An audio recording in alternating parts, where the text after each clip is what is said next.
Hey everybody, welcome back to another episode of Hops Geek News. Once again, we will be just jumping right into the fun. We had such a great time today. We will be talking about the sequel trilogy of Star Wars. As always, go to hopsnews.beer to find all of our other podcasting episodes, our merch, our links, our articles, everything that we've ever written is right there at hopsnews.beer, or go to Hops Geek News on Twitter, Instagram, or TikTok. Find us there, and we're going to be joined by a special guest today. So with that said, let's go.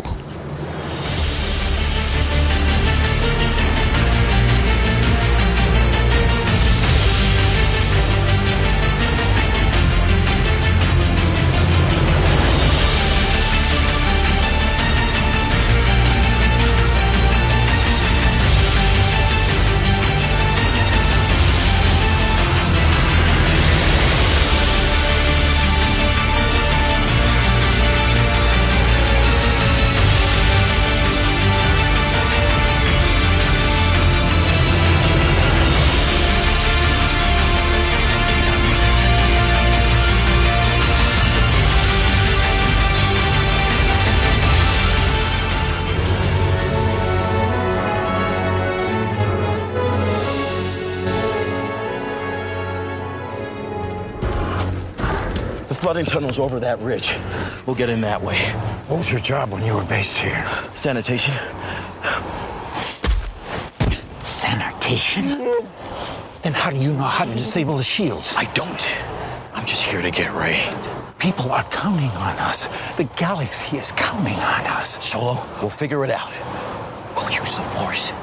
That's not how the Force works. Oh, really? You're cold? Come on.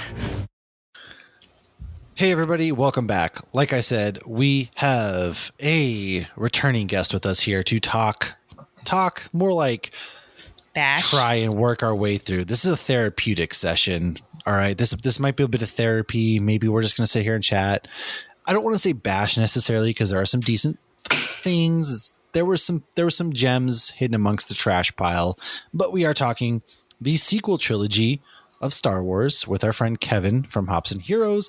He was on a while ago where we talked, I believe it was X-Men when last time Kevin was on. So that was last year sometime. He has a killer account, which we're going to let him talk all about in a minute, because I can't do it justice. The man himself will talk. So first things first, this portion of the episode is brought to you by Tactical Brewing and their collab with Everbrew. Cervaria, you know what? I can't pronounce this. Cervaria. Listen, it's Cervejaria, and it's two sides to every story.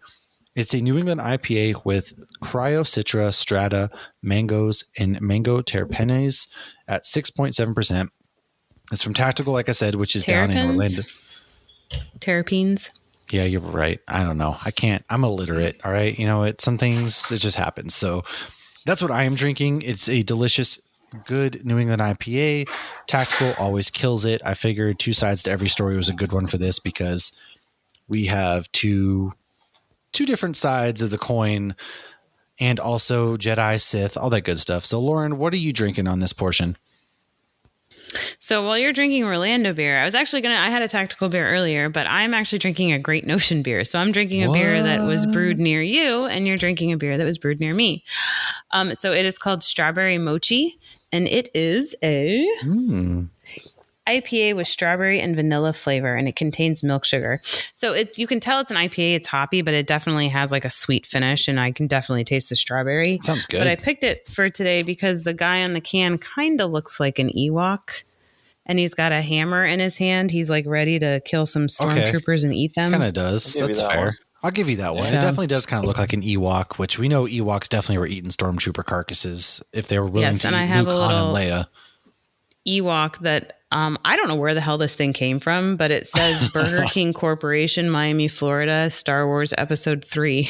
Then it came from Burger King back from Star Wars Episode 3, like all those years ago. Yeah. 17 years ago today, actually, when we're recording this. This is Revenge of the Sith. Yeah, copy 2005. I mean, I don't know how I got this, though. The glory it's just days always of Star been Wars. there.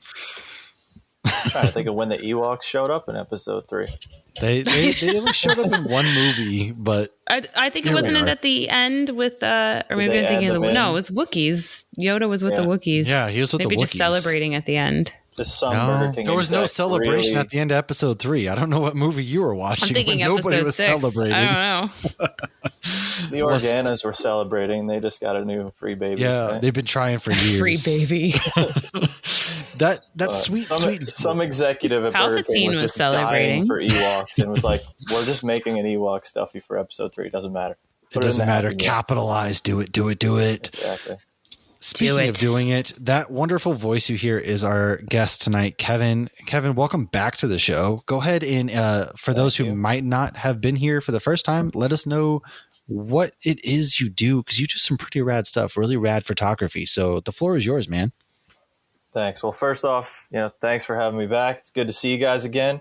Yeah. Kind of feel like, we're here to talk sequel trilogy. It kind of feels like when you see somebody for the first time at like a funeral, it's like, oh my God, it's so good to see you. Sorry, it was under such circumstances. I mean, you're absolutely right. But yeah, I think first time on, I was way back when we did the Black Widow preview. Oh, that was it. Maybe for some reason I was Yeah, it thinking was Black Widow. Yeah, it was Black Widow. Micah You're was right. on too.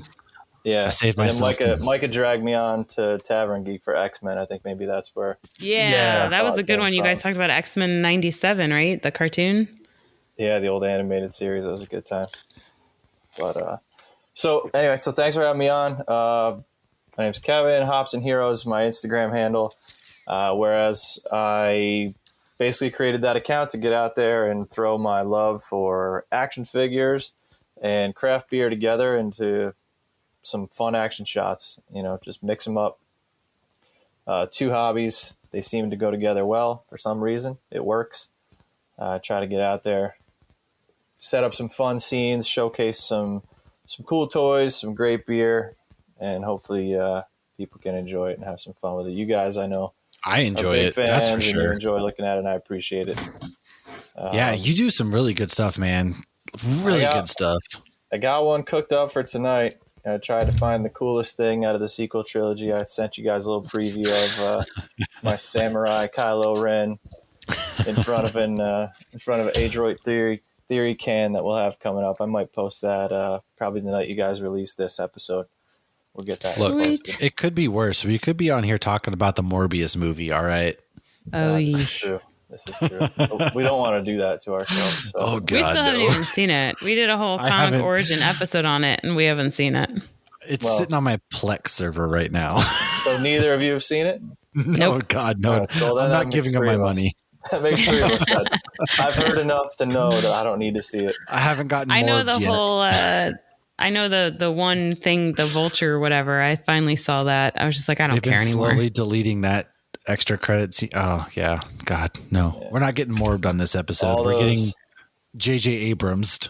All those poor memes of Jared Leto being a part of both the worst DC and the worst Marvel movies ever. Yeah. You know, he Oh, kind of man. sucks as a human anyways, so he deserves it. But what do you Yeah, I hear say? that. What do you say we kind of get into these movies? Let's First I gotta crack- first you got to first tell I your gotta- beer. Yeah, I'm Yeah, so yeah. sorry. No worries, no worries. Where are So my manners? tonight I'm drinking Bo Fett Oh, From- look Oh at my that gosh, that's can. amazing. from Bolero Snort down in New Jersey. These guys, if you're familiar, if you ever see them, their can art is some of the best going around. It's tons of pop culture references, and a bull is their mascot, so they always throw bull in there somehow. They're really, really solid. That's so rad. What's the name of the I brewery just- again? Because I know that logo. I know I've had something from them, but I have no idea what. Bolero Snort. Bolero Snort. Damn. And I've got I'm rocking a new glass that I came across at Target. It's a Samurai Boba Fett. Ooh. That's awesome. At Target? Which, yeah, Target I'm of walking all by, I'm places. like, there's no way. I think it's from the Star Wars Visions show, Oh yeah. but it just so happens my favorite Star Wars toy line that I have is samurai inspired designs. Oh, So- where'd you find that? So for those, obviously, maybe I'll throw this one on YouTube just because there's a lot of cool action figures. But yeah, that's a Samurai Boba Fett. Where'd you find that guy? It is. So Bandai does a line of these. They're called movie realization, and it's obviously you guys mentioned it. I think in one of the episodes, maybe in the OG trilogy, about Lucas taking such heavy influence from samurai films for the Star Wars movies, which is why they all have swords, right? The Jedis have swords and everything. And Vader's helmet's actually very much stylized after an old samurai helmet. So Bandai took that and ran with it, and they've got a line of figures of all the samurai style armor and everything. It's really, really, really cool. Damn, that's dope. That is a cool action figure. The Kylo Ren that I'm shooting for you guys for tonight, I'll try to do this without making everybody dizzy. You can see the setup over on the side. Maybe. Oh, yeah. There, right. You can see that little I see Juggernaut. Yeah, there we go. Above Juggernaut is Samurai Kylo Ren. Probably too far to see right now, but he's so rad, man. Super rad. A lot of good stuff. That can art is good. That's going to drive me nuts as to what beer I had from them. I know I've had that label before. This is why I get upset I don't check into Untapped as much as I should. I know. I'm so bad with it. I always forget. I wonder if it's a beer maybe you sent me, because I know that freaking label, but I just looked it up. It's like I saw a fantastic Jurassic Park label. Like they got some great can art. And when the beer is as good as the can art, that's just magic. They did one. I have a buddy that lives right near them in New Jersey, so he sends me stuff all the time. But they did a caramel turtle, you know, that candy. Oh, yeah. So they did a brown ale flavored like that, and it was Ninja Turtle themed. Dang, that's sick. And the 4-pack of cans, each can was one of the turtles. So you had a Raph can, a Leo can, a Donatello, and a Mikey can. Ellipsis Brewing did that here. Yeah, they had Ellipsis did, yep. 2 sours and I think 2 IPAs, and they had all 4 of them. But it was really cool can art. Like it didn't look like the cartoons so much, but Excellent. All right. Well, are you guys mentally prepared to do this? You know what? Let's just get this over with. So we're going to start with The Force Awakens. The IMDb plot for this is: as a new threat to the galaxy rises, Rey, a desert scavenger, and Finn, an ex-stormtrooper, must join Han Solo and Chewbacca to search for the one hope of restoring peace. So, as we begin, like that word hope. I'm going to go ahead. I've told this story a million times. I maybe on this podcast before, but I know somebody out there I've told this to. I saw this movie on my second deployment. I was out there in Qatar of all places, or Qatar, however you want to pronounce it. I've heard people pronounce it both ways. And me and this other dude in my shop, super Star Wars nerds, like wicked Star Wars nerds. We knew that the little shop on base was giving away tickets because there was only one movie theater on base. They were going to show it the night that it would have aired in America. So we would have seen it before our American friends, everybody like that. So we waited for 4 hours. We did some shady backdoor deals to be able to get off work, got in there, waited 4 hours for tickets. We got our tickets. And then I waited 6 hours in line at the movie theater to be able to get that perfect movie theater slot, which was like right in the middle.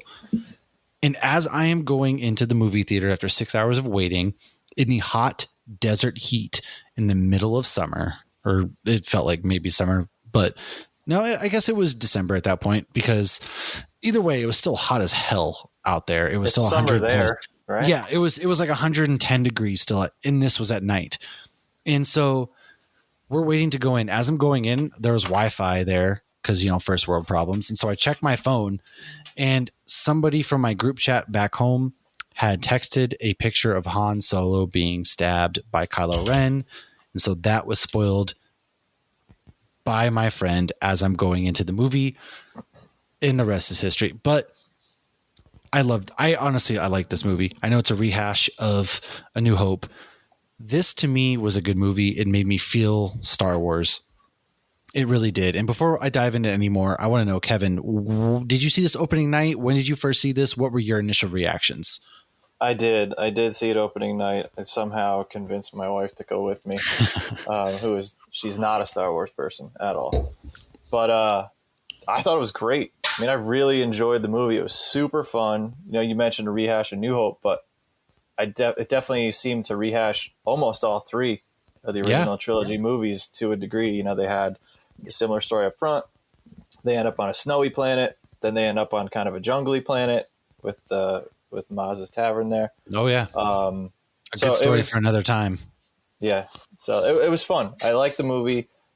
They had a lot of good stuff in there. It was definitely made for fans of the original trilogy. Threw a lot of things at you. Introduced some fun new characters. Introduced some crappy new characters, but for the most part, it was solid. I enjoyed it. It was a good start to what could have come. Oh, they laid so many good plot lines, which we're going to dive into in just a second. But Lauren, let us know your initial reactions. When did you see this movie? So this was the first Star Wars movie that came out that I was like, hey, I'd like to see this, because I had just recently kind of watched all of them. And then my father-in-law, the king of spoilers, the guy who told me about Ned Stark, flat out said, oh, Kylo Ren kills Han. And it ruined that scene. I didn't see it opening night, but I did see it in theaters. I was going to say Redbox, but like I remember watching it and getting to the scene where I could tell that was about to happen, and just that whole scene was just lost on me. Like there was nothing. Yep. It was just, I knew it was going to happen too. It took everything away. Right. It definitely did. It definitely did. And like, not in a way of like, we all know Vader is Luke's father, because it's like we were born knowing that if you were born after these movies came out. Like that didn't take away from the scene. Like this just like totally took away from that scene, because the whole premise of this first movie is Kylo Ren being conflicted and wanting to go dark side, but struggling with the light, like almost like the opposite of Anakin. And like that was his gateway to going, like him trying to go dark. And it was he had like to force himself to go to the dark side. I mean, that was so great. Was he was like, I know what I must do, but I don't have to know if I have the strength to do it. It was his constant. So Adam Driver, straight up, he was my favorite thing about the sequel trilogy. He was amazing. He portrayed that struggle internally beautifully, especially in this movie. You saw him constantly struggle between the light and the dark. He had that teen angst almost, like we wanted out of Anakin Skywalker. I was literally just going to say that. He gave us what I wanted to see from Anakin. Yeah. And not for nothing, I understand the big thing, again, is this is like a rehash of the other movies, but this is like our first Star Wars film that we have gotten since Revenge of the Sith, which came out in 2003. And so fans of the franchise, like we were ready, like Disney bought Star Wars. We are so ready for this film, and visually beautiful. But it wasn't 2005 when I got this Ewok toy? Oh, no, you're right. I think it was 2005. 2003 was Attack of the Clones. So, like, this toy is just more confusing by the second. That Burger King toy is full of lies. It is what it is. Full of lies. So it sits on a throne of lies. I see through the lies of the Ewoks. I even like convinced myself, like, oh, there must have been Ewoks at the end of episode. That's really bad. I was combining the scene where Yoda turns around and kills stormtroopers with celebrations. Yes, on Endor. Well, I mean, we were all celebrating because it was pretty badass. But there was a lot of things that were for Star Wars fans we were excited about. I mean, is that an Ewok on the thing? Ewok. So Kevin has an arsenal of toys behind him, all around him, and he just pulled out an Ewok on one of those. What do you call those toys? Speeder bike. They have those at Disney. You can take a picture on it. Yeah. Where did they move that to? That used to be right over by Star Tours. Oh God, you're right. I haven't seen it in a long time. I don't know. It is somewhere though. Speedception. Yeah. I didn't even think of that. I don't remember the last time I've seen it. I'll let you know. I'll look for it next week. Since I know Mash's love for the fast movies, I love those movies so much. Ewok on a speeder bike. Spoiler dad joke coming. Would he be fast and furious? He would be fast and furious looking for his family that was left after Endor. That's right. It's all about family. Oh, man. But unless you're eating somebody else's family, because the Ewoks do that. Yeah, but you're doing it to feed your own, right? That's true. That's a way of life. Sacrifice another family for your own family. Yeah. On the real, though, this movie sets up a lot it's not to family, be desired. It's party. So the movie opens up with Kylo and crew coming to this, and then you get Finn, who internally struggles with what the stormtroopers are doing, the First Order. They have kind of the remnants of the Empire, that kind of stuff. And not for nothing, but Finn as a runaway stormtrooper turned Jedi that right there is your big storyline. Like that is your storyline. Does he turn Jedi? He does in the We're Christmas going to get Lego into that. one. We will get into that after. I we will get into that. Far. So once we get to Rise of Skywalker, we're going to dive into that bad boy because I have a lot to say on that. I mean, anyone can pick up a sword, right? I mean, like, hurts. Yeah, yes, it does. But I was trying to get another viewing of Rise of Skywalker in before we got here, and my kids. I tried last night. Way too late and couldn't finish. But ran out of time. I just couldn't finish because it was so bad. But, there is a lot. But I mean, Force. You nailed it with Adam Driver. I'm not gonna refer to him as Adam Driver for a reason, which I'll get to. Kylo Ren, right? Kylo Ren. What a great character. I mean, they set the stage with him. That first opening scene of him hunting down the old guy whose name I can't remember at the time. To get the map of where he's got to go. But just the viciousness of that scene and where he just catches that laser and sits it there the whole time he's dealing with Poe. And then as he walks away, it just continues to fire and hits like that. Yeah. Just like, what a badass character. Cool helmet, great visual look, cool helmet that he should have kept on the entire freaking trilogy. Again, cool helmet. That is my problem. That is my problem with Kylo Ren. Put your damn helmet on. I don't want to see your face. But he didn't need the helmet, and that's brought to our attention more than once. It's like you're trying to be Vader, but like you don't need that helmet. You don't need that to breathe. Like you don't have like he needs it. You haven't gone. I like the fact that he was trying to be Vader though, because that's his uncle. So I like the fact that he was trying to be Vader, and so they should have kept the helmet. Grandfather, that's what it was. I'm sorry. And Snoke tells him he doesn't need the helmet. Yeah. Like he's told by the Emperor when we get there. Oh, maybe it's the Emperor I'm thinking of, but he's told by both sides. He's like your silly helmet or whatever. Right. He doesn't need it. Like it's all for show and it's all for trying to be like his grandfather. Awesome. That's great. But if he wanted to stay cooler the whole time, he should have kept it on. Also, but he was struggling with the fact that he is not as cool as he wants to be. No, I just want him to be cool. Just stay cool. Well, he was cool. I mean, even the scene without his shirt on was a little awkward. It was like, Kylo is buff, dude. We'll get to that were a little too high. I think he's just awkward all around. Is he not? He is. He is awkward. When he doesn't have his helmet on, he's awkward. He is. And like, I don't find him attractive at all. And like, I've heard people be like, oh my God, Adam Driver. I'm like, really? All right. Man's thick. I mean, he doesn't need to be attractive or whatever to be Kylo Ren. Yes, he is fit. Like and that's all he needs. He just needs to have a personality that's very dominating and very powerful. Well, okay. So, and I think he did a great job of capturing that. Interestingly enough, before we go off the awkwardness of Adam Driver, Last Duel, really awkward, but we'll skip that movie. There was another movie that I saw, interestingly, where he and Scarlett Johansson that's the marriage story. Yeah.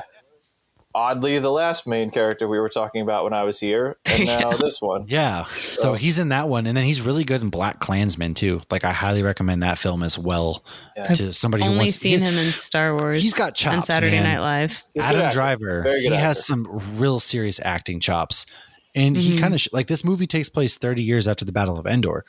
You got to think he's born into this famous bloodline, Leia and Han Skywalkers, and then Luke takes him to, and he's named after Obi-Wan. That is cute. He's named after Ben, and so he's got the way of the world.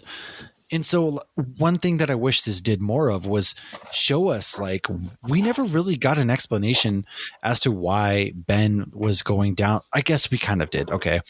We did. Snoke was kind of whispering sweet nothings into his ear and all of that stuff. And he knew his grandfather was, okay, fine, I'll live with that. Cool. But like when he felt betrayed by Luke, somebody who was representing the light side.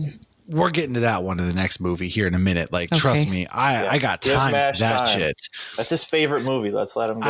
I just want to, one thing that really pissed me off was the fact that we didn't get an explanation as to how Darth Vader, aka Anakin Skywalker's lightsaber, ended up in Maz Kanata's hands. She was like a great story for another time. we never got that other on time. Disney Plus. We never got that other time. So like, how did she end up with this? It was at Cloud's, Bespin, and it just fell down there. How did she end up with this? But I gotta praise this movie still too, though, because I also want to know how Kylo Ren got Vader's helmet. That too. And why after 30 years is it still smoking? It was a hell of a fire. There was like a fire that's burned for like 30 years secrets. before. I need his camping secrets. I could see Luke having kept that because, he burned Vader's body and like kept it as like I mean, that's kind of creepy. That'd be almost like, Boba keeping Jango Fett's helmet that his head was this chopped helmet off over inside here, of. Oh, my wait. dad killed so many younglings with. Right. All around creepy. It would be interesting if Luke kept it because that's the dark side of his dad. Yeah. Right. And he had to take out the burned leftovers of his head, much like Boba had to take out his father's decapitated head out of that helmet. So there's a lot of like poetry. What we need is an episode of the Star Wars therapists dealing with this shit with all these people. Oh, man. Here's what I'm thinking. Luke walks away. The Ewoks run over. They're like, "Sweetie, cooked them for us." They grab the body, and then they bring stick Luke it on a spike.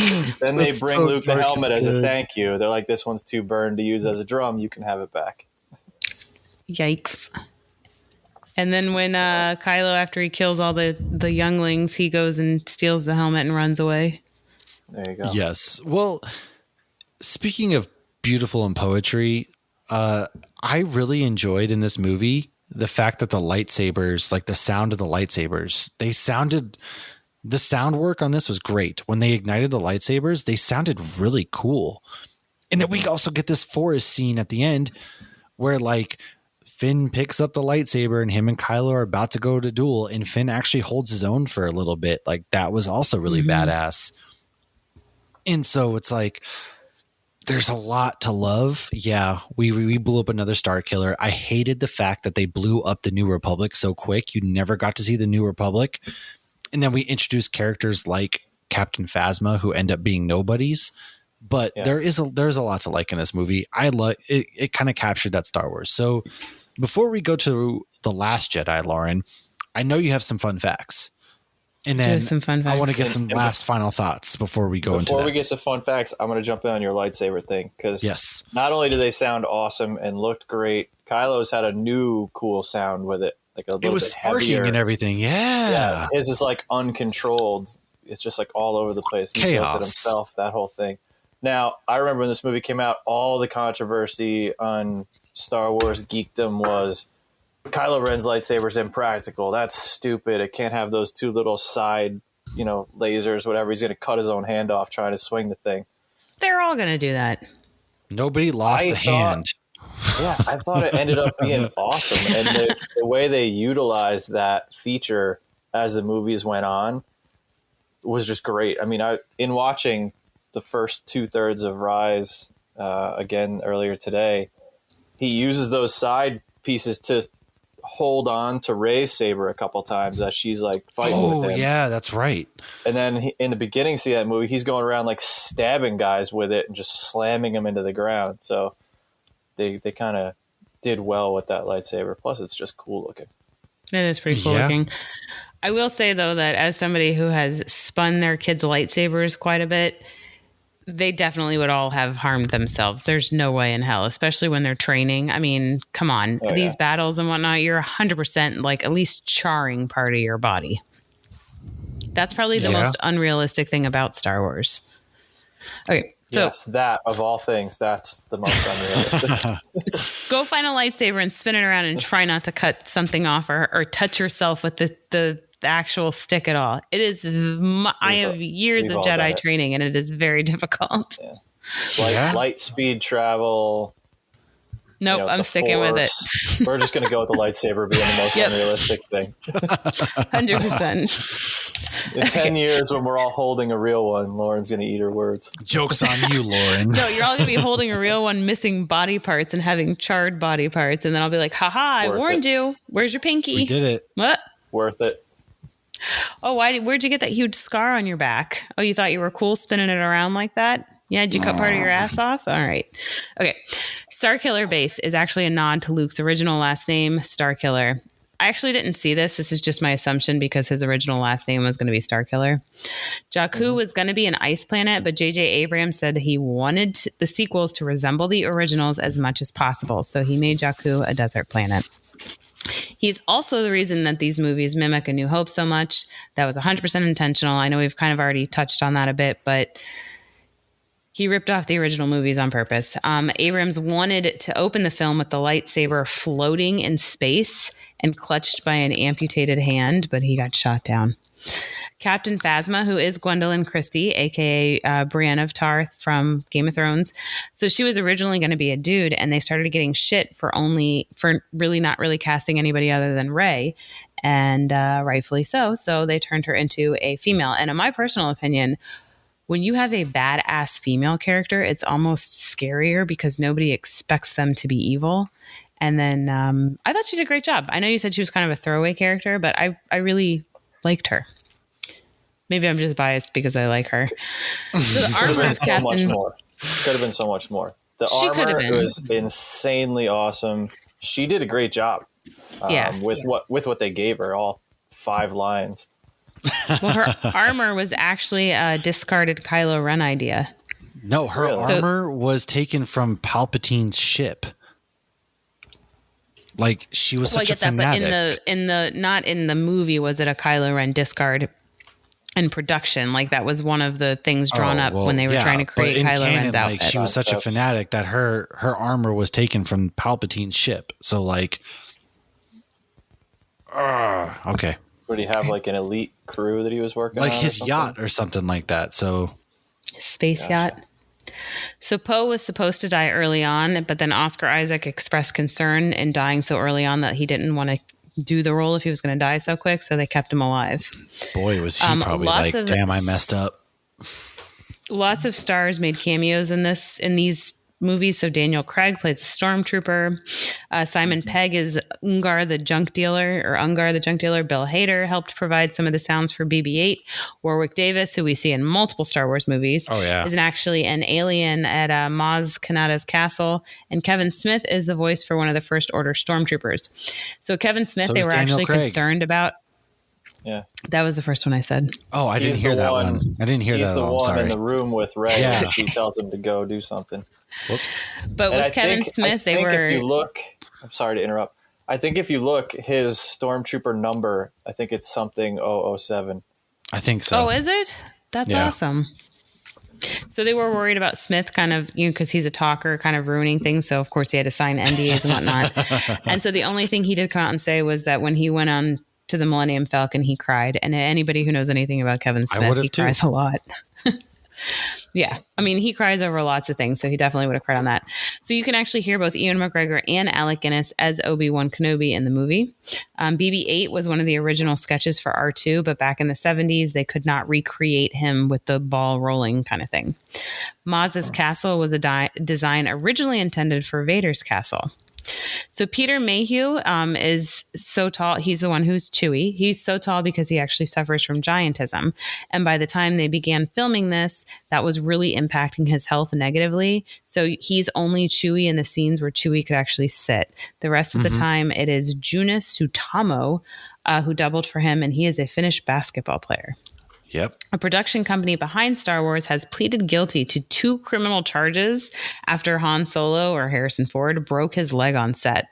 So the 74-year-old was actually hit by a hydraulic metal door on the Pinewood set of the Millennium Falcon in June 2014.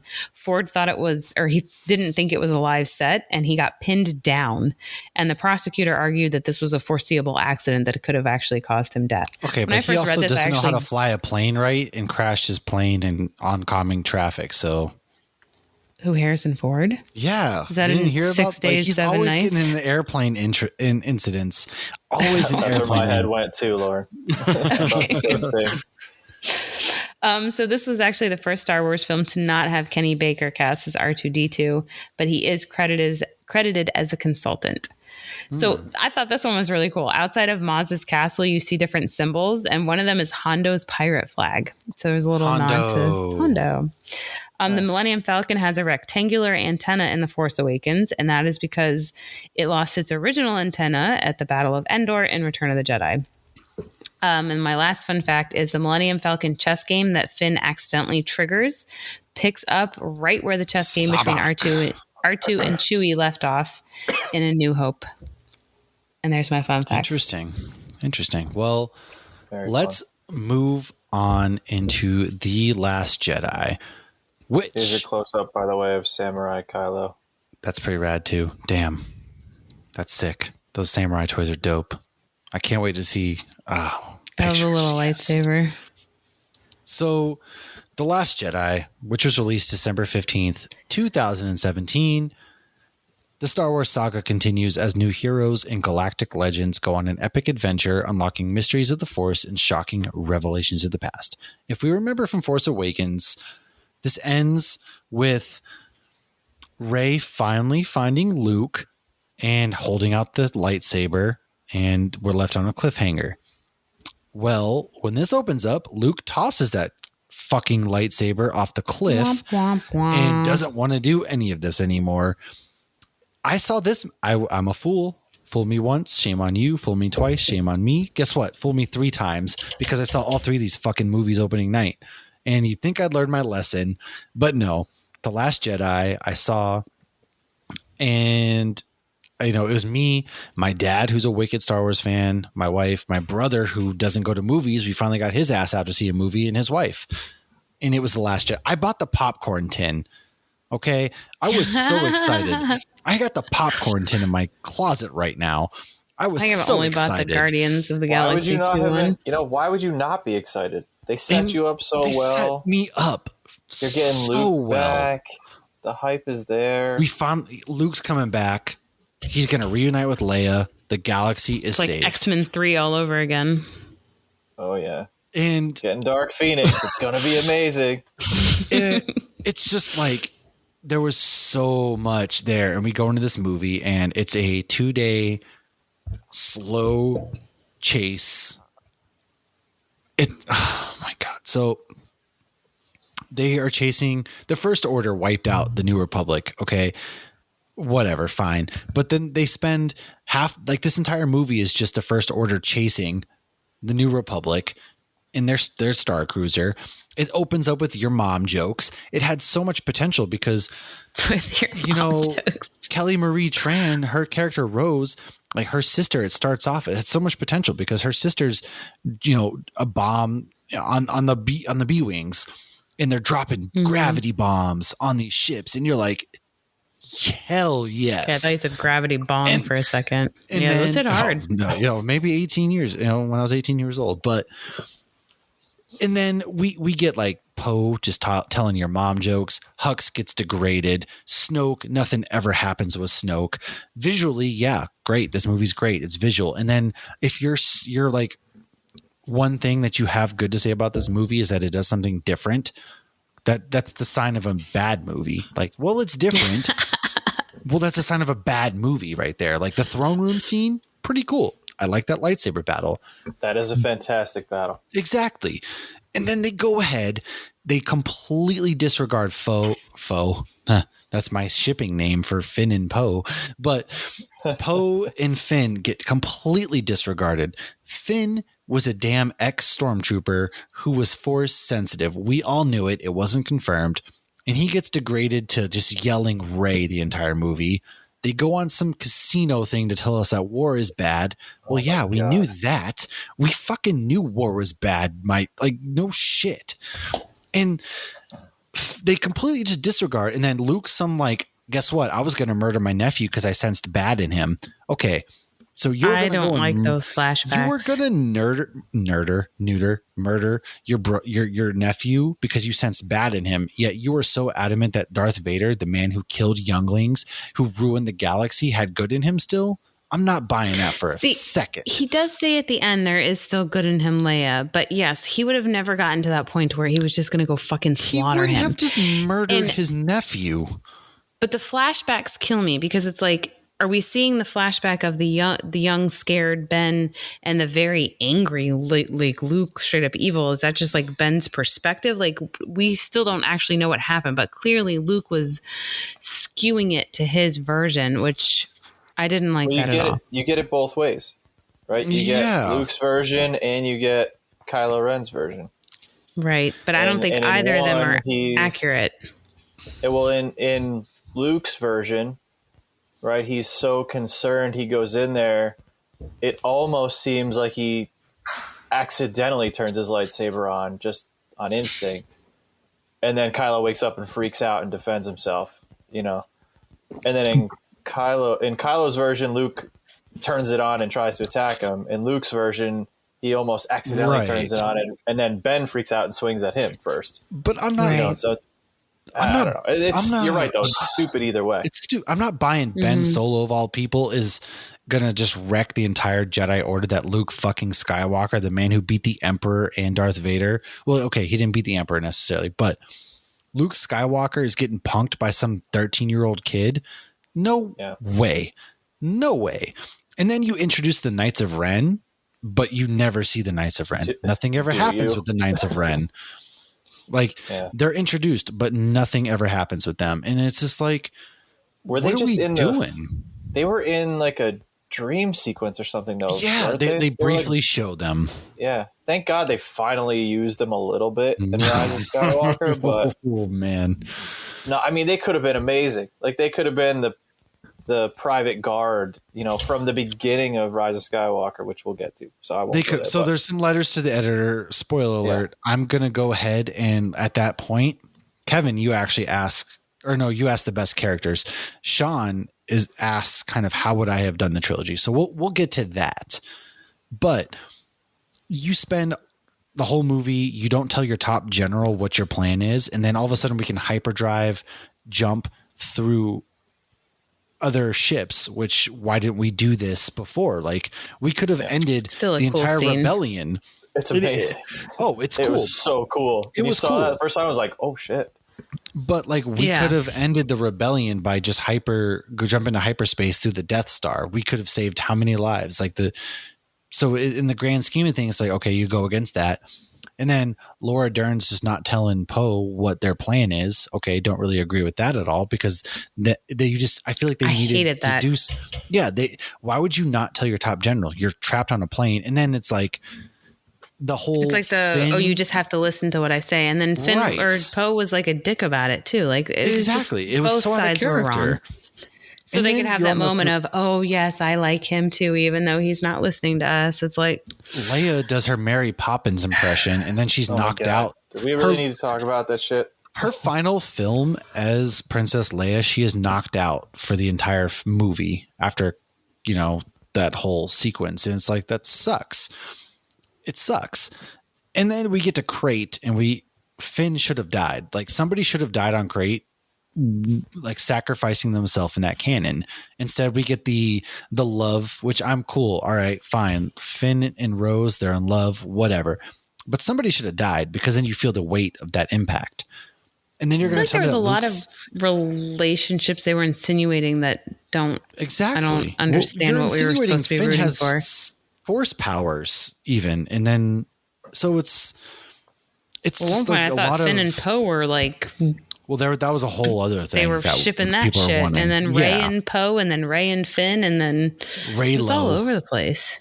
And then, but like Luke, that was the only thing Rose brought to the table, was that she pulled away from the Rey Finn relationship thing. Mm-hmm. Yeah, it seemed like they were trying to get Rey with everybody. I didn't. Yeah, they drew Finn out and said, "All right, Finn has now got a thing with Rose. Rey's their own thing." The Rey, we haven't gotten to the third movie yet. There's so much. This whole trilogy is kind of just like one. It's like Force Awakens is great. The next two movies are just one big thing to talk about. Right, and we don't need a romantic relationship in every movie by any means whatsoever. But it was weird because I felt like they wanted to insinuate that with all the characters. I don't understand. They didn't know what they were doing. They didn't know. It was just like, oh, she's beautiful and badass. Everybody's gonna love her. Yeah, they're like, what if we make another trilogy? We got to set up some future baby characters. Stop fucking doing trilogy, Star Wars. You can just make movies. It's like the difference between like a show on the CW versus a show on any streaming network, or like ABC. Okay, you have to do 20 episodes at 40 minutes long this whole season. Oh, on Netflix, just do what you need to do to tell the story you want. And it's like Star Wars keeps like holding itself to like. They had no plan. And they didn't even have a plot. I think it also hurt them that when they brought in, was it Rainn Wilson or Rainn? Oh, yeah. Rian Johnson. The guy that directed Last Jedi. It's like he came in, for some reason, Abrams didn't do it. I think he had to do a different movie, right? They had no plan. And isn't he on every freaking movie there is? He's a producer. So Rian Johnson comes in and is like, ooh, you set it up really nice, but I kind of want to do something totally different. And then J.J. Abrams does the opposite. And spends... 2/3 of a movie just undoing everything that Rian Johnson did. Yeah. Oh my God. Like, and then we kill Luke Skywalker due to exhaustion. Like Luke Skywalker. Luke Skywalker dies because he's tired. I give him that one. Because think about the amount of energy he had to utilize. He's already an old man. He's very much so expressed that. I mean, he's not that old. I think he's only in his 60s, but he's already expressed he's tired and he's worn out. And then how much energy it had to have taken to do a force projection so long and so hard. And I think he knew going in there that he was done for.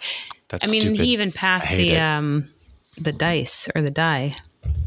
That alone, that's probably what killed him. No, the dice had nothing to do with anything in Star Wars. Everybody, like the dice you see one little glimpse of in the New Hope, and that's it. They don't mean anything. But you knew what it was. But you don't even get like the three, Han, Leia, and Luke together at all, ever again. That was interesting that they never did that.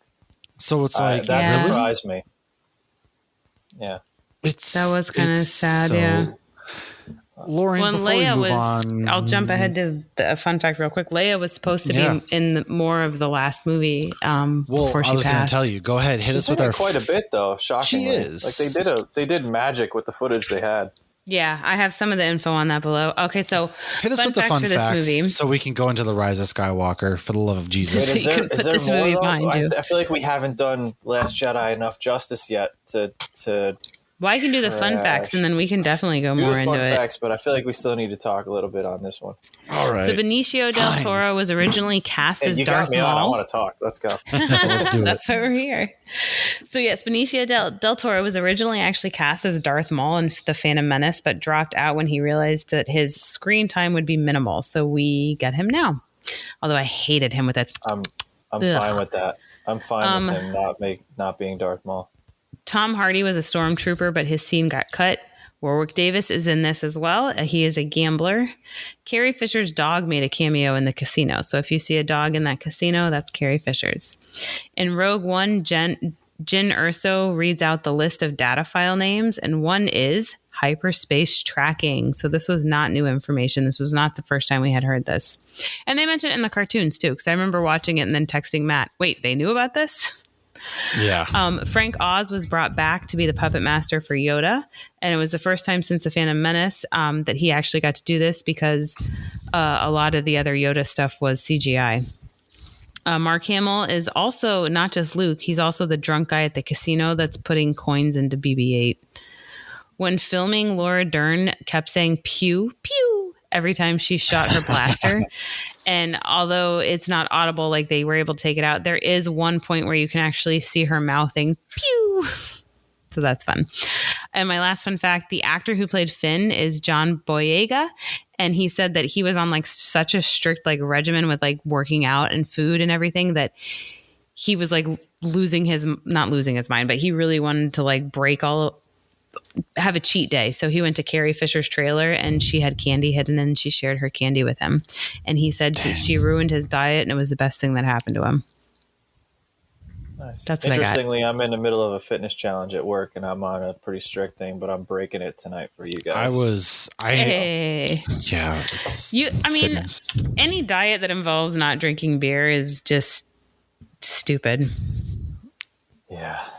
We talked about this earlier. Never mind. Continue. We did. We both had a few days of dryness and it did nothing for us. Nothing. I had a week. I had 5 days. I sound like I have such It a was problem. literally the longest I've gone since I had my last kid. Before tonight's beverage, I'm on like 2 weeks of misery. Wow. Yeah, you'll notice my page has kind of slowed down over the past couple of weeks. Damn. But, No, I went 5 days, and it's only because I finally caught the Rona. And I've thought about it. I'm like, this is the longest I've gone since I had my son, who just turned 5 this week. Because you don't want to drink a good beer when you had that because you can't taste it anyway. Oh, no, I never lost taste or smell. Oh, no? Nope. Never lost it at all. I only had a head cold for a day and a half, but I just was trying to put good things in my body to get rid of it quicker. And it didn't matter. No, I didn't lose anything. I was still hungry the whole time too. All right. That's probably why I didn't lose weight. So this movie overall, so I was looking back, I knew at one point I had ranked all the Star Wars movies from 1 through 11. This is last, right? This is 11. I will say, jeez, man, y'all are really harsh on this. I have revisited this one. My kids have gotten into Star Wars quite a bit over the past year and a half, and they watch all of them in whatever order they desire that day. Usually my son's just like, I want to watch the one with the monsters. All right, we watch Attack of the Clones. He's like, I want to watch the one with Yupa fish. So we watch Phantom Menace. He's all about the monsters and the creatures. But he also, for some reason, loves watching the new trilogy, the sequel trilogy. Oh, no. And he likes The Last Jedi because of the crate sequence. Well, they're not following the story as much when they're little. Yeah, that makes sense. Not at all. That's true. Through the snow and all the red flashing up. Like he enjoys that. He loves the AT-ATs. So they got some big, AT-ASTs or whatever they're called in this movie. So I've seen these a bunch. And I will say the sequel trilogy as a whole, we know The Force Awakens is good. Last Jedi, Rise of Skywalker, as a whole, they're not as awful as I took them to be right away. Gut reaction as a Star Wars fan. They do have redeeming qualities. They are gorgeous. They are pure eye candy. They are ear candy. They sound fantastic. Oh, yeah. The sequel trilogy does feel like I have ADD nonstop, though. There is just so much. It's like boom, boom, boom, boom, boom, boom from start to finish. When they jump around from thing to thing constantly, that kind of drives me nuts a little bit. They're not amazing, but they're not the trash that we initially thought and that MASH still thinks. Okay, so all right. I'll go ahead and I'll say also, that. I think you're also, and Lauren, you probably can feel this as well. We go to Disney a couple times a year, and Disney just pushes the sequel trilogy and those characters nonstop. So you've become so familiar with them that they're not these new random characters anymore. They are a strong part of the lore, and it's just there. I mean, it's Disney's thing. Obviously, that's what they're going to put in your face, and the familiarity breeds, favor with them. You connect to them a little bit more because you're getting so familiar with them now. It's Disney. When you land them, I was going to say, as someone who, it's funny, you guys both said, you're born knowing Vader was Luke's father. I wasn't, right? So I was born in 80, and as a very young kid, I remember my dad showing me the movies, and he didn't tell me anything about them. I don't even know if he really knew much about them. It wasn't really his thing. And I remember watching Empire and being like, wait, whoa, what? Oh, wow. And it's like, but I think that actually might have been the one I saw first. Like, I don't think I saw New Hope before I saw Empire as a kid. Because again, you're not following the story as a kid. You don't really care. But I remember that kind of blowing my mind and going there. So I'm the oddball. I think by the time I watched Empire, I had already seen Toy Story 2. So, you got Zurg. And so, because you saw them very late, as Mash pointed out. You're 45, even though you weren't, right? But yes, I was born in 83, so I'm not too far behind you. There you go. But you weren't into it as a kid, so. No. Well, I understand when people say, like, oh, nobody hates just like Star Wars fans.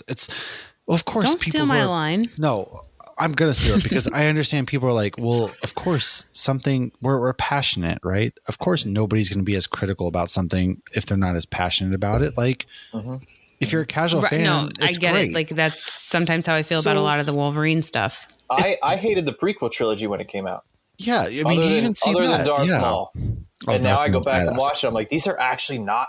They're actually good. Like I enjoy that. Okay, I don't know that I'll ever reach that, but maybe I'll eat my words Not eventually. Attack of the Clones. Not Attack. Come of the on, Clones. man, that one wasn't so bad. It wasn't, but Revenge of the Sith is great, and all I need is Duel of the Fates. Oh, I actually put that on See, this morning. my first watch, I actually the rest didn't. of the movie is just waiting for Duel of the Fates. See, episode 3 was my least favorite the first time I watched it because I felt Anakin had no character development and he was just a whiny little shit like Luke. And rewatching all of them, you know, I've said this many times in the last few months. It's much different now rewatching it. But at first I was like, what this? These are two of the weakest characters I've ever seen, yet they're so strong. Talking about Padme and Anakin, but so it's like, I get it.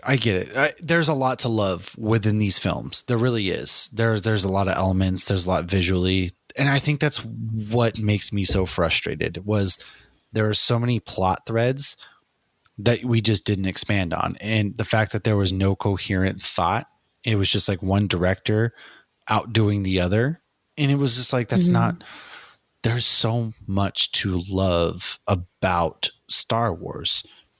And so to not really get that and to kind of just be a jumbled mess, and it's like, well, that sucked because it was like, this was my the prequels were my childhood, just like the original trilogies were somebody's childhood. And so now we're going to get the sequels to that. We've dreamed of this day. We have dreamed that we are going to get these films and we're going to expand what happened after Return. And this is what we got. It was just like, frustrating. It is. And maybe one day I'll look back and be like, all right, they weren't so bad. Maybe. Who knows? One of the things I did like... They're still not great. No. Yeah, not so bad is the best you can really... That's where you're aiming. But it's interesting because you can hate every single movie and still love the whole thing.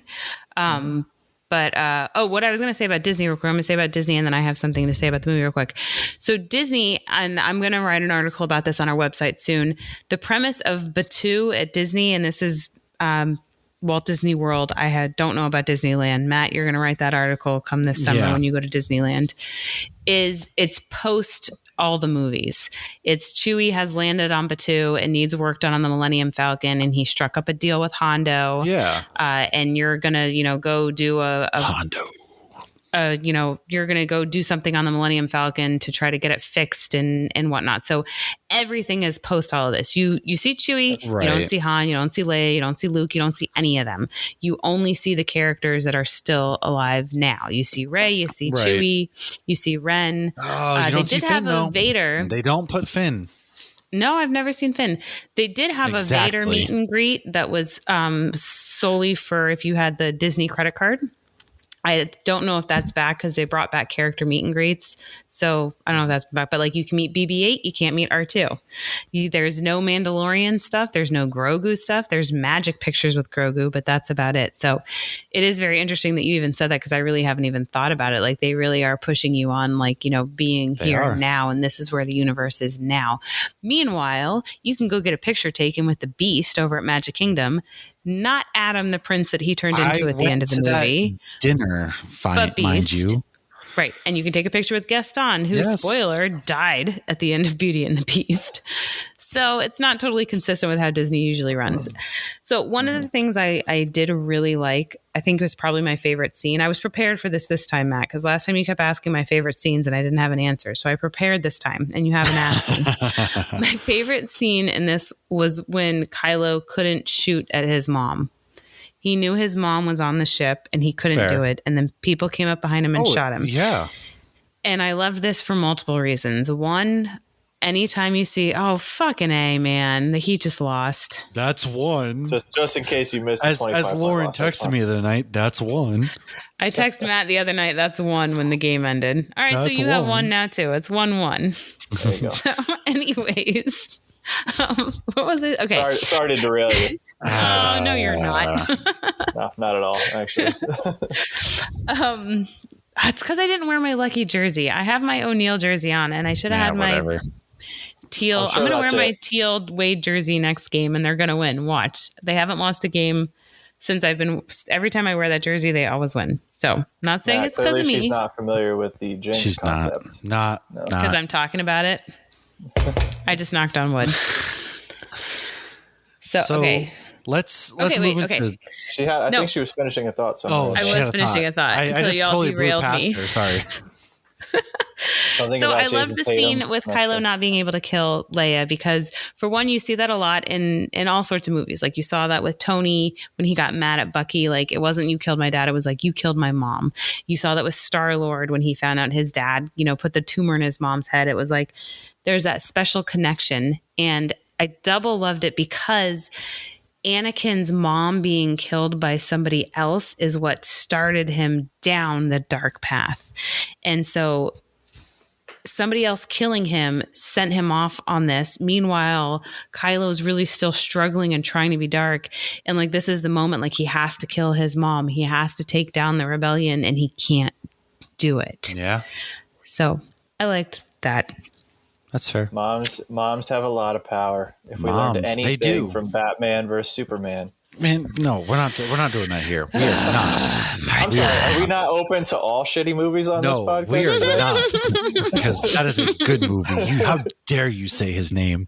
That was good. We are moving on to the Rise of Skywalker. Martha. We are moving on to the Rise of Skywalker. Is there a meme for that yet? Martha. Still to this day, my most liked post on my Hops and Heroes page is my Martha joke between Batman and Superman. I can't do this podcast anymore. Check it out someday. There was actually a beer that Micah sent me from the Vale called Ask Your Mom. Oh, that was a good one. I had that one.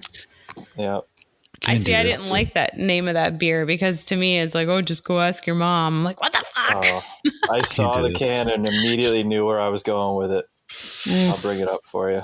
You went to a much better place than I did. I don't know if you'll be able to see it on the screen, but... I remember that one. That's an awesome one, yes. The glare is going to kill it, but there you go. Ask your mom and Superman standing on top of Batman. This is bullshit. Get your kryptonite armor out of here.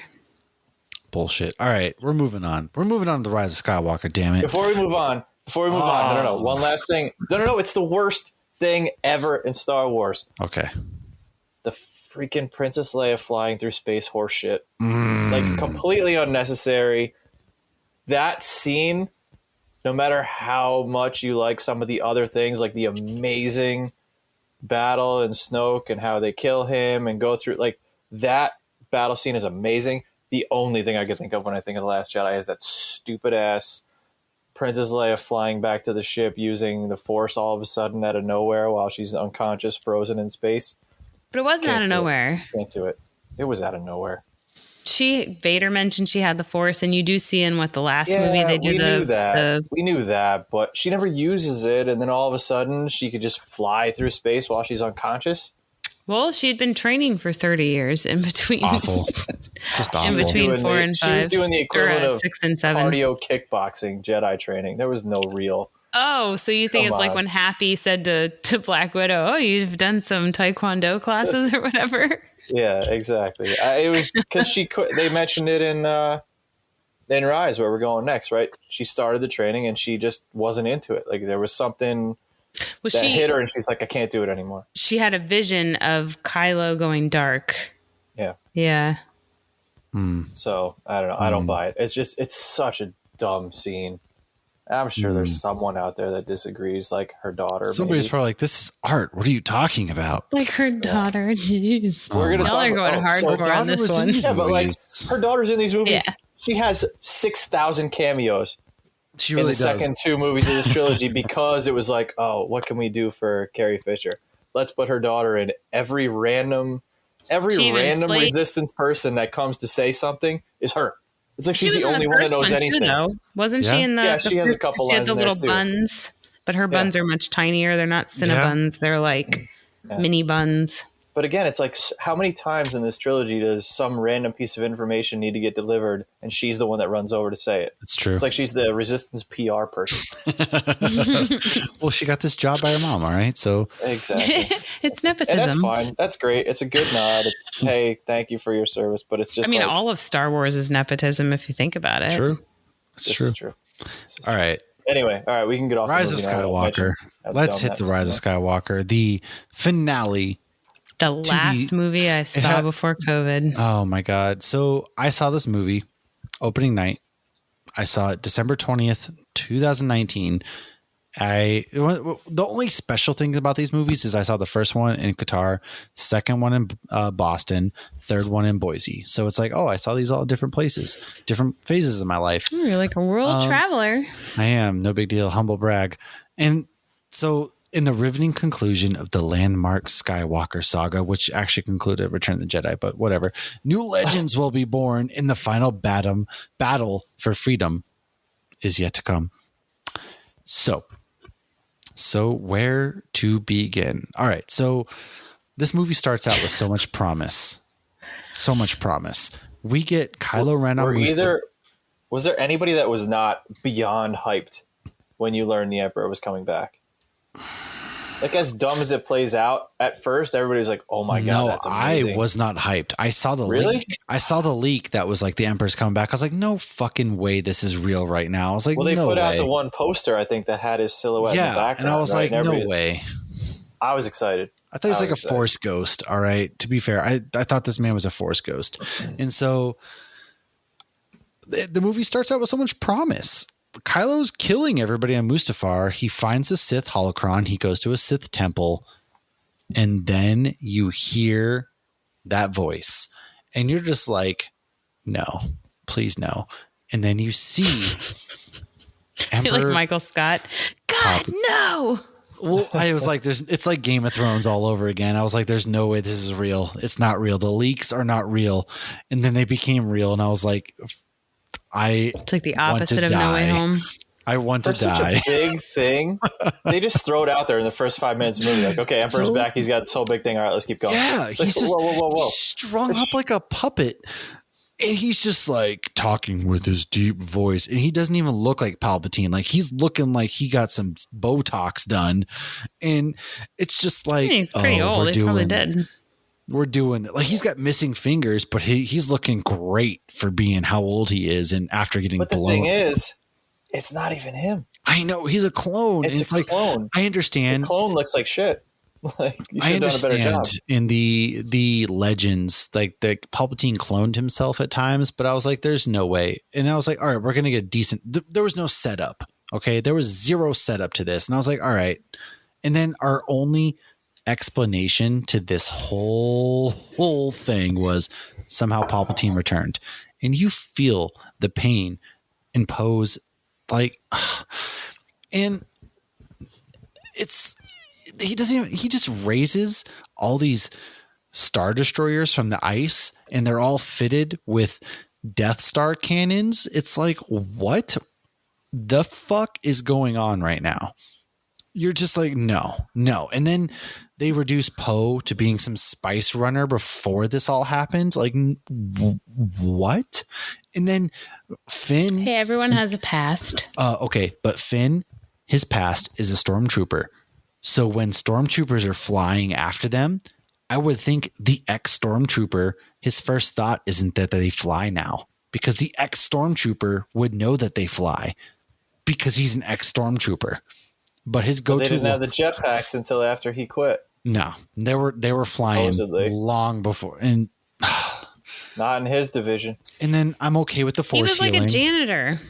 No, fuck that dude. No, he knew. By the way, can we just go back? Is the bloody hand printed Finn helmet not the coolest stormtrooper helmet in the whole sequel trilogy? No, it legit was. Yeah. So he's good for that. All right, keep going. So, but then, I even remember watching the trailer where he takes his helmet off. I was like, "Whoa! I don't think that's been done before." No, but they straight up just disregard him being a stormtrooper turned possible Jedi, and he keeps teasing this entire movie. He's like, "Rey, I got something to tell you. Rey, I got something to tell you," and he never tells her. I hate that storyline in anything. And then it comes out after the fact that J.J. Abrams was like, "Yeah, he wanted to tell her that he was Force sensitive." So why didn't I thought he was trying to tell her that he loved her. Yeah, but then he comes out and was like, and he was that's one of force the sensitive. stupid, confusing things they do. Yeah. I hate that with any, like if somebody was like, hey, I have something I need to tell you, you wouldn't be like, oh, hold on, let me go deal with all of this first and then I'll listen to you. You'd be like, whoa, what do you have to say? Yeah, tell me. Right? And I so hate like, that Even in when they every fall through TV the show and sand. movie. He's like, I never Yes. told you. And then they fall in the sand, and then they flash like, what were you gonna tell me? He's like, oh, nothing. no, nothing. like, No, wait, no wait. big deal. Never So that's mind. what Because he if it was was gonna tell important, her? like the Force thing, he would have told her right there. But if it's the way he said, oh no, don't worry about it. And Poe was like, what? You can't tell me you can't say it when I'm here. He was like, no. That is why it's like, oh, he was gonna say he loves her. Yeah. But then they What had else would set you up be the stuff shy with about? him and Rose. Yeah. Yeah, and Yes. it's very convoluted. It's yeah. I forgot to also say how stupid and useless that casino scene was. You mentioned it, but that whole thing is dumb. The whole thing, it doesn't do anything for the rest It's of just this a trilogy. it's a waste of 30 minutes of my time in that movie. It is a long time they're there. Yeah. It is. And it's just like Finn never becomes that Jedi. We get a fake out with Chewie dying and then he's alive the next scene. The Knights of Ren show up just to get murdered by Kylo turned Ben. Chewie thing was all right, I guess. You can't kill Chewie. And that was crazy when all of a sudden the lightning rips out of her hand and destroys. Like, that was like, oh, shit. Yeah, okay. I didn't hate that. Yeah, I hated that whole it. scene was kind of crazy. And then me jumping over the TIE fighter and cutting its wing off was an interesting move. But And then Kylo Ren dies twice in this movie. Like they go to the Death Star, which just happens to have like perfectly things set up to look a certain way and has this Sith dagger. And then Rey kills Kylo, but he's back alive after seeing Han tell him, hey, it's okay, champ. And then he gives his life force she to Rey. brings him back to life. Yeah, I'm okay with force healing. I am. What I'm not okay with. That came out of nowhere, though. It did. Yeah. It's like they did it in the movie, and then literally the next week they did it with Grogu. Well, yeah, because they were like, "Oh shit, we have to show this somewhere else." We have to show that it existed before that movie. Why didn't we do that? And then because it was like, how does Rey all of a sudden know how to do that? Exactly. Out of nowhere. And then how does Rey? We're just passing lightsabers through the Force. Like, no. Oh god, we didn't even talk about the whole. I can touch you from millions of light years away because we have a connection. That's what I'm saying. Like phone sex on a whole new level. They can just do shit through the Force now. It's like, well, why wasn't this a thing before? It makes no sense. But they can't really. Remember, it's the Emperor was doing it for them the whole time. Or Snoke was supposedly doing it for them. But then the Emperor was doing it through Snoke because Snoke was a puppet. We're setting Snoke up, and then Snoke gets killed, and so it's like you're setting. Oh my. It's so frustrating. It is so frustrating. They had to get rid of him because of that stupid gold robe. Why is he commanding the galaxy in leisure wear? The only use of the Knights of Ren were just for Kylo to pull this stupid robes are very comfortable. I'm a robe user. I'm sure they are. Isn't? Robes are great. Hey, if I was super powerful, I got a super comfy Black Widow robe. If I ever ruled the galaxy, gold robe, I'm wearing that shit every day. You don't see this in the movie. You don't see it in the movie. And the tote with the new sequel trilogy figures is about 4 deep in my closet. But the figure for Snoke, he's wearing fucking slippers. Good for him. He is wearing gold slip-on slippers. Oh no! Borderline ballet shoes. It's ridiculous. As one should. This guy is. Oh no! Okay, so if you guys were running the galaxy and were super powerful, what would you wear? Not slippers and a robe. Badass black armor, and I'm keeping my helmet on. That sounds very uncomfortable.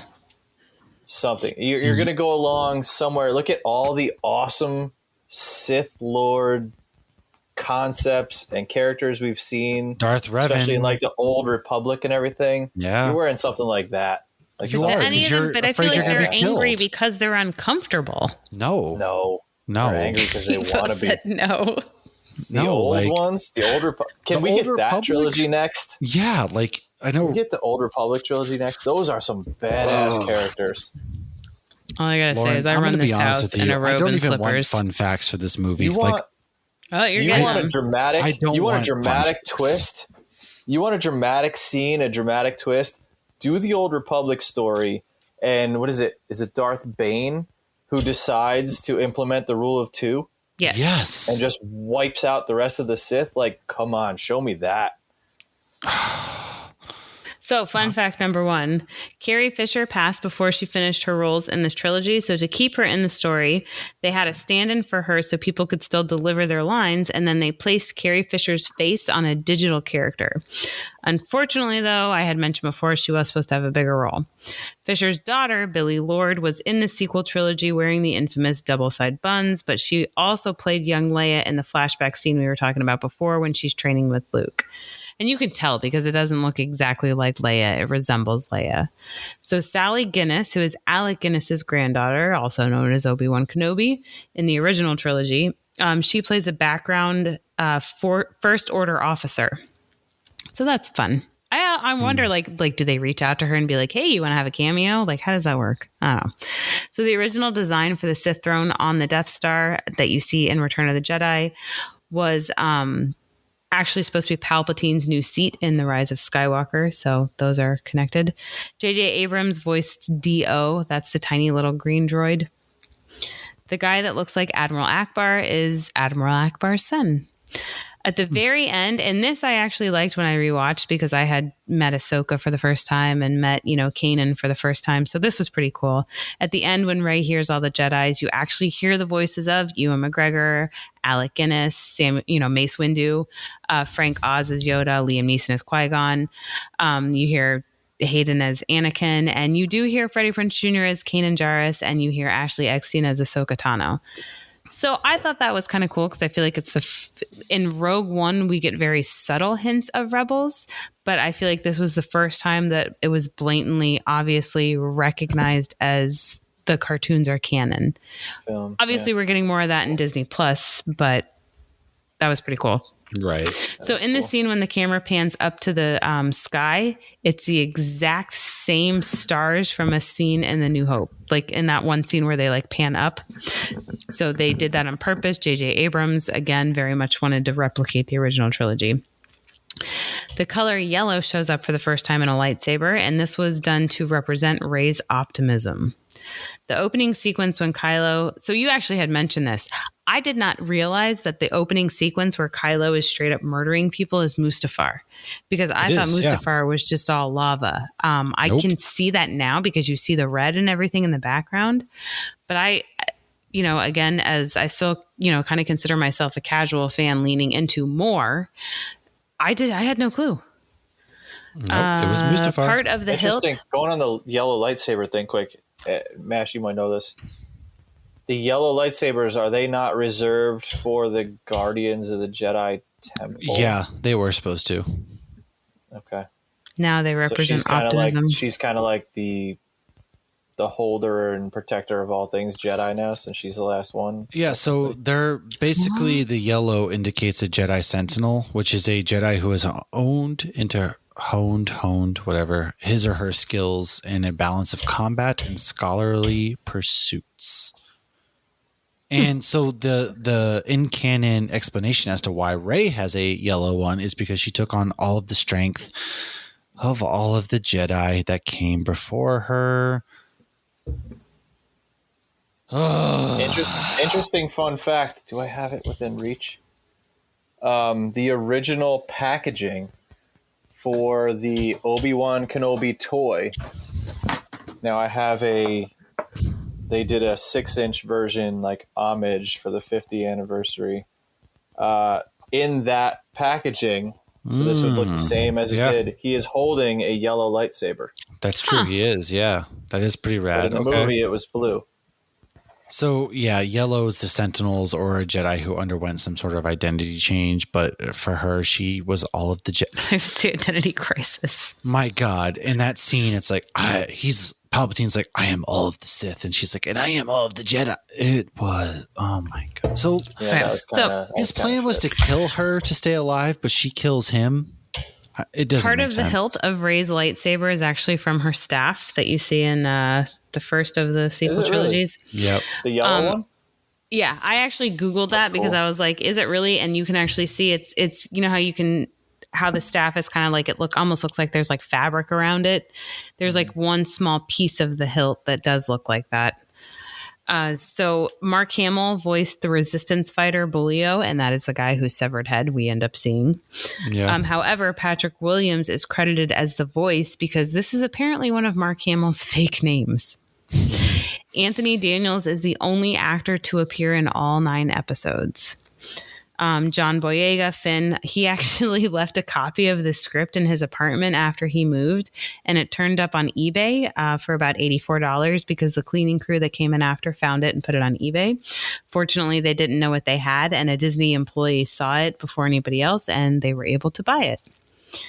And our last fun fact, which I know we've mentioned before, the porgs only exist because there were puffin penguins everywhere when they were filming. Yeah. And it was easier to replace them with porgs than to get rid of the puffin penguins. And now Disney can sell porgs that go on your shoulder for $25 each. My son freaking loves those things. My daughter, my 18-year-old daughter made me put one. She wanted one from Santa, and Santa delivered. Man. I'll leave it at that. God damn it, Santa. I'm like, really? This is what you want from Santa? Do you know how much they are? Santa's got to pay a pretty penny for that. I honestly don't have anything else to say about this movie. I don't have words anymore. Do you guys have anything else you want to say before we wrap this up and get to our letters to the This editor? is probably where I would interject with my, could this theory have fixed the saga? All right, Jar Oh, Jar Binks, yeah. go ahead. Because we get the whole who are your parents, and we actually, it's interesting, we talked through this whole sequel trilogy, we barely talked about Rey other than just now with her lightsaber, right? She doesn't have Yeah, anything to do. you're right. actually- She's the main character. She's the main She's character. actually a pretty good character. And again, you look at what Disney does, right? My oldest daughter loves Rey, like, because those are the Star Wars movies that are out now. She sees her everywhere. It's a strong female character. Her 2 characters are like Princess Leia from the old movies, and she loves Rey. But it's like, oh, your parents. They talk about who are your parents. It's like there's going to be this big reveal. I remember, God, everybody online talking. Is she? A Kenobi? I remember that. Yeah. Is she an illegitimate Luke Skywalker kid? Like, who is she? Right? Your parents are nobody in The Last Jedi, and I don't even want to talk about that weirdo 17,000 mirror sequence scene with her in that movie. But Snap. Vampire. She got morbed, dude. She was morbed. yeah, but so they do this whole thing like, oh, you're Palpatine's granddaughter. Okay, he has a son that we're never going to talk about, and magically his son got married, like has never been brought into the conversation before, And wanted nothing to do with them. Yeah, I think. And Matt, you probably be able to correct me on this, but I think his son is actually one of the failed clones that didn't become something. And they just like cast it off. Yeah, that's kind of how it was. Yeah. Yeah. So I don't know that it fixes everything, but it ties the whole saga together with some meaning here, with my theory, not that one. Mash is already shaking his head no. But so give me a minute here to put all this into context. In the prequel trilogy, right, you have the Emperor talking to Anakin about how Darth Plagueis learns how to cheat death, right? Some abilities, that's how he kind of lures Anakin into it. And he tells him very specifically about this, powerful Sith who managed to have these unnatural abilities. And they even say the same line twice, right? He says that line, the dark side is a path to some abilities that folks find unnatural. He repeats the line from episode 3. Yeah. Or supernatural. We're not going to your show yet. Although, where's the car? Break the car up. Anyway. No. Right here. Break none of this out. There it is. From my hands to yours. It's nice to see that it made it all the way down there safe. It's fun stories. And it is proudly displayed. So he says that line both in the prequel trilogy and the sequel trilogy, which only helps my idea, right? So Anakin, we know, was, immaculately conceived to bring balance to the Force. What if the Force brought Anakin to life to balance out Darth Plagueis bringing to cheating death himself? I thought it was confirmed so that's the balance. Anakin is the balance. He was brought he was made by the Force to create the balance, and he eventually did in episode 6. Correct. But they don't ever say that it was what if the Force brought him to balance the unnatural ability of Plagueis cheating death? No, right? That's where the as far as I'm concerned, that's exactly what happened. Good and evil. Okay, so we're going to go with that, right? So you're on board for half of it. Now, the Emperor magically comes back in the sequel trilogy. The Emperor obviously knows about this ability. He tells Anakin about this ability. Mm-hmm. What if he, too, was able to cheat death on his own and wasn't some stupid clone thing, right? He figures out the ability on how to cheat death and bring himself back. And Rey is now the Force's balance. Another character who is immaculately conceived by the Force to bring balance to the Emperor coming back. It gives it more meaning than her just being a random granddaughter, right? Now still I want to know what's going through his head, because he is going bonkers right now. No, I don't. He's shaking his head angrily. They didn't think that deep. Not at all. But does that work? Is that not better? No. The balance was achieved. The balance was achieved in episode 6 when Darth Vader killed the But it didn't end in episode 6. Until the Emperor unbalances it again by cheating death. The Force had to react again. No.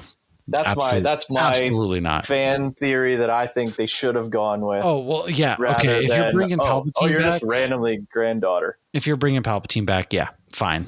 Great. I'm good with that. But if you really want to go back and fix it, we fix everything. Exactly. But if I got to work with the mess I'm handed, that little detail that would have been no more than a few lines of script could have done a lot for the trilogy. All right. We got to get to letters of the editor. We're not doing news on this episode. We got to get to the letters, man. So I'm so proud to be on another episode that cancels the news. Fuck the news. God damn it. So Red Fox has asked us, should Finn have been a Jedi? Well, obviously they said that. Yes. No. This whole thing should have been Finn. All right. So this bleeds into Sean for Metalcore Nerds. I'm not even going to let you guys talk for a second. Like, this bleeds into the next one. Sean asked, if we took over the trilogy, how would you have wrapped it up? All right. So Finn should have been the focus. Him and Rey both could have been both Jedi. They both could have been Jedi. You have Finn, who is a runaway stormtrooper in a time where that is like unheard from, stormtroopers don't up and leave. And he leads a revolution of sorts with stormtroopers. So both could have been Jedi. You could lean into that story some more. Snoke could have been a failed clone of Palpatine. I'll live with that. Ben could have gone on to actually be the supreme leader, and just because we didn't even talk about that fact that Hux got nerfed, but Ben could have been. I love that. Yeah, like I did have that in my notes, because I thought that like he was such a D-bag, and he's like, oh, I got to get out of here. Well, no, they're onto you, D-bag. They understand what you're doing. Like, nice try. Man. They nerfed him, and Ben could have been the supreme leader that could have wrecked the galaxy just himself, without this love story. And you could have had Finn, you could have had Rey, both, and they could have battled Kylo Ren, and they could have defeated the First Order by defeating Kylo Ren and all of that. Or Rey could have joined the dark side, which could have led Finn to being the Jedi. Like, Rey and Kylo could have joined the dark side. I'm going to throw the Finn Jedi thing out the window, because I just don't think that would have. I don't think it. It absolutely works. He's a runaway stormtrooper who has Force powers. Yes. I will say, though, after watching The Force Awakens, at the end of that movie, I'm like, okay, this trilogy ends with Rey going dark and Kylo Ren going good. I would have lived with that, because then that Kylo would have been dope. But there's no way in hell Disney's going to let their main female character become the bad guy. No, absolutely not. Did you but they should watch No. the last Marvel movie? No, I haven't. So yeah, they finally did it, but not in a Star Wars movie. But yeah, we're talking Star Wars here. But that's the way I thought it was going to go. They're actually, both and Disney I wrote properties. Down, yeah. So I wrote down a week. Invite me back for Strange when I see it. We might be doing something in June for that. Nice. I wrote a note down when we were talking Force Awakens. I didn't get a chance to go back to it. In that scene where Rey's over Kylo Ren, right, in the forest battle there, when I was watching the movie, I thought I had faintly heard something, and there was no way to confirm whatever, but in the novelization of that movie, she does hear a voice in her head that says, "Finish him." So that like I'll have to go back and listen. I don't remember that. I'll have to go back. Almost made it seem like had they flipped roles by the end of the third movie, that would have been so it would have been perfect. Cool. It would have been perfect. So I guess my thing is like you saw like Anakin be like telling Padme like, you know, join with me. We can rule the galaxy together. And you think like, wow, what a power couple. Like that would be great. But Anakin's not mentally stable. Kylo, despite wanting to be evil, he is more mentally stable than Anakin. And I feel like him and Rey together, like might have had the best of both worlds. And Finn could have been the Jedi to take him down. And it would have been. Finn is never going to take them down. Yes, I'm sorry. Finn is not a strong enough character to do that. It would have been so much more emotional too that he had to kill Rey. But I feel like people would have because you see that in Clone Wars where they second guess like, okay, maybe the people, you know, fighting against us aren't the worst. Like you know, you see like Padme takes Ahsoka elsewhere, and it was like, you know, these are some of the people that are fighting on this side. Not everybody's evil, and I feel like you would have had the Resistance would have had a harder time. Yeah. Fighting it. And I just felt like nobody expected them to do that, even though many people wanted them to do that. Again, they're like, well, Disney's not going to do this. Star Wars isn't going to do this because it's always hope prevails in the end. Well, you know, if you really want to go on politics, a lot of good people sell their souls for what they think is the betterment of the overall ending. Themselves. Yeah. And I mean, Rey and Ben together, I didn't want to see Ben die. I truly wanted to see him go on and carry on the legacy, whether it was good or bad. And I get that he's like, look, I can't just pack up shop and be like, hey guys, I'm good now. I'm coming to the light side. But if they had combined forces and they were the ones in control and like started doing good things, like that would have been fun.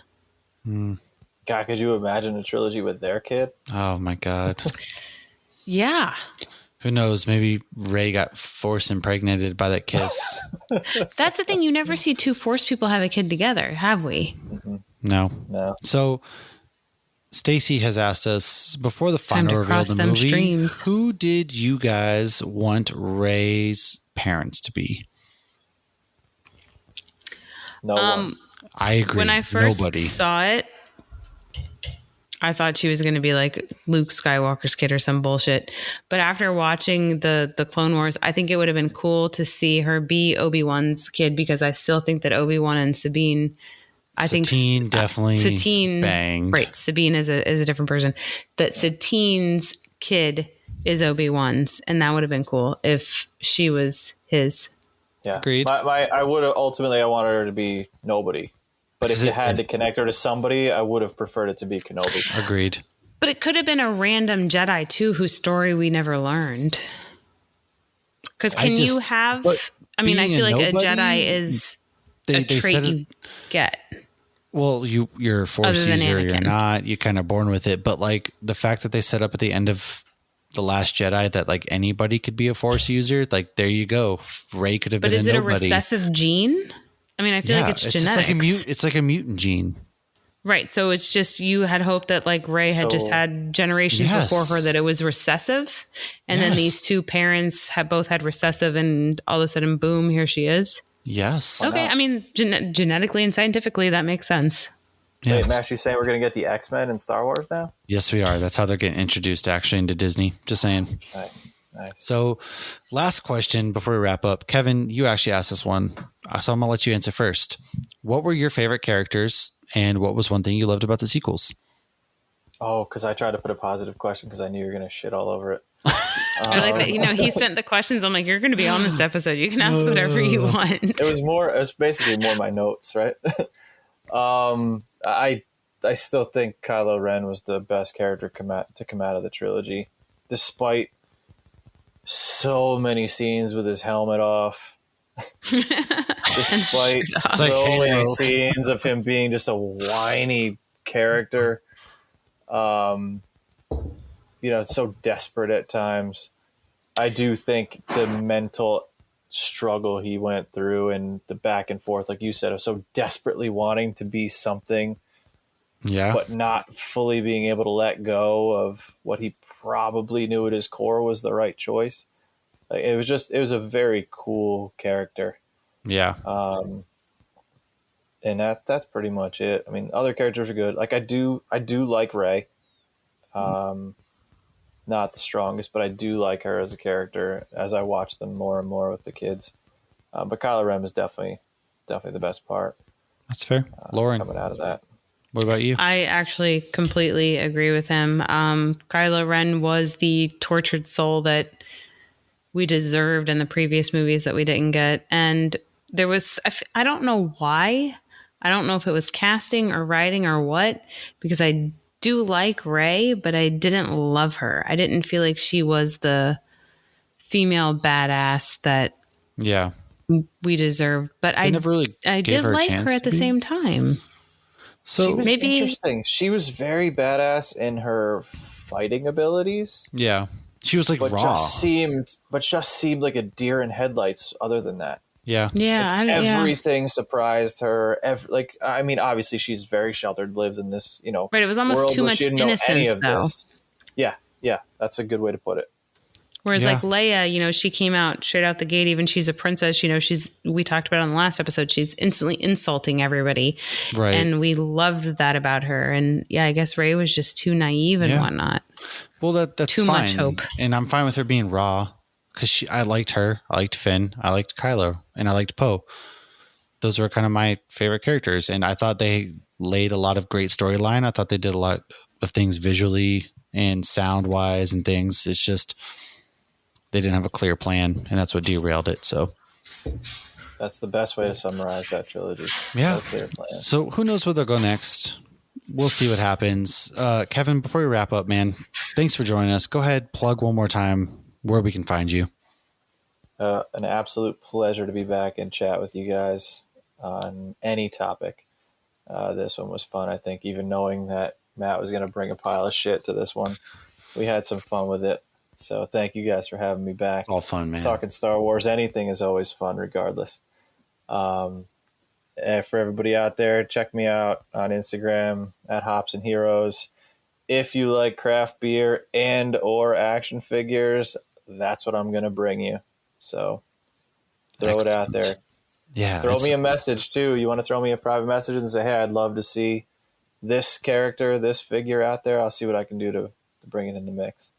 Yeah, you do a lot of laying around. Yeah, you do. You have just a little bit of a collection. You bring a lot of great photos. I always enjoy your photos. Something that I would love and aspire to do. I'm just lazy. So go ahead, check him out. It's always been a pleasure. Next week, I would say we're going to wrap it up, but not quite, as we have a surprise bonus coming out as well. But we are going to talk villains next week in Star Wars as kind of a conclusion. And in the meantime, go to hopsnews.beer, find all of our episodes. You can find our links to our social medias, our merch, our everything. Go ahead, find us there. And in the meantime, thank you so much. Yes, maybe we shit all over these movies, but let us know what you like about them, because I love Star Wars at the end of the day. There are things to love about these movies. Not everything is doom and gloom. Let us know what you like about these movies and what you would have liked to hear more on. So thank you all for coming on. Thanks, Kevin, and cheers. This has been a Hops News production. You can find Hops News on all your favorite podcasts and social media platforms at Hops News. Cheers.